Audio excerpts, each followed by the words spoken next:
రాష్ట్ర శాసనసభ సమావేశాలు ఈ నెల 17న ప్రారంభం కానున్నాయి. ఈ నేపథ్యంలో కాంగ్రెస్ పార్టీ శాసనసభాపక్ష సమావేశాన్ని ఏర్పాటు చేసింది. బుధవారం అసెంబ్లీ కమిటీ హాల్లో కాంగ్రెస్ శాసనసభాపక్షం సమావేశమైంది. దీనికి ఏఐసీసీ ప్రధాన కార్యదర్శి కేసీ వేణుగోపాల్ పరిశీలకుడుగా వచ్చారు. ఇదే సమావేశంలో సీఎల్పీ నేత ఎంపిక జరిగినట్టు తెలుస్తోంది. సీఎల్పీ నేతగా టీపీసీసీ ప్రచార కమిటీ చైర్మన్ మల్లు బట్టి విక్రమార్క పేరే ప్రధానంగా వినిపిస్తోంది. అసెంబ్లీ డిప్యూటీ స్పీకర్ గా పనిచేసిన అనుభవం ఆయనకు కలిసి వస్తోంది. దీనికి తోడు సామాజిక సమీకరణాలు బట్టికే అనుకూలంగా ఉన్నట్లు చెబుతున్నారు. మరోవైపు శాసనసభ వ్యవహారాల మంత్రిగా పనిచేసిన అనుభవం రీత్యా దుద్దిల్ల శ్రీధర్ బాబు పేరు కూడా పార్టీ వర్గాల్లో వినిపిస్తోంది.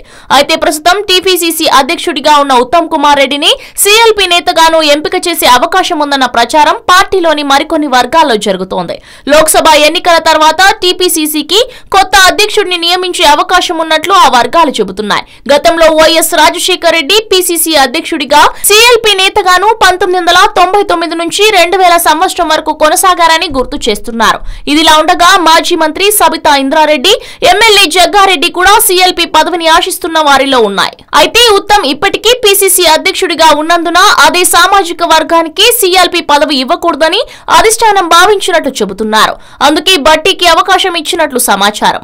అయితే త్వరలో పీసీసీ అధ్యక్షుడిని మార్చే అవకాశం ఉంటే ఉత్తమ్ పేరు సీఎల్పీ నేతగా పరిశీలించవచ్చని తెలుస్తోంది. గురువారం ఉదయం దీనిపై స్పష్టత వచ్చే అవకాశం ఉంది. హలో, మిమ్మల్నే యోయో టీవీ యాప్ డౌన్లోడ్ చేసుకున్నారా? ఇంకా లేదా? మీ యాప్ స్టోర్ కి వెళ్ళి వెంటనే డౌన్లోడ్ చేసుకోండి. ఈ వీడియో గనుక మీకు నచ్చినట్లయితే లైక్ చేయండి, షేర్ చేయండి అండ్ సబ్స్క్రైబ్ చేయండి.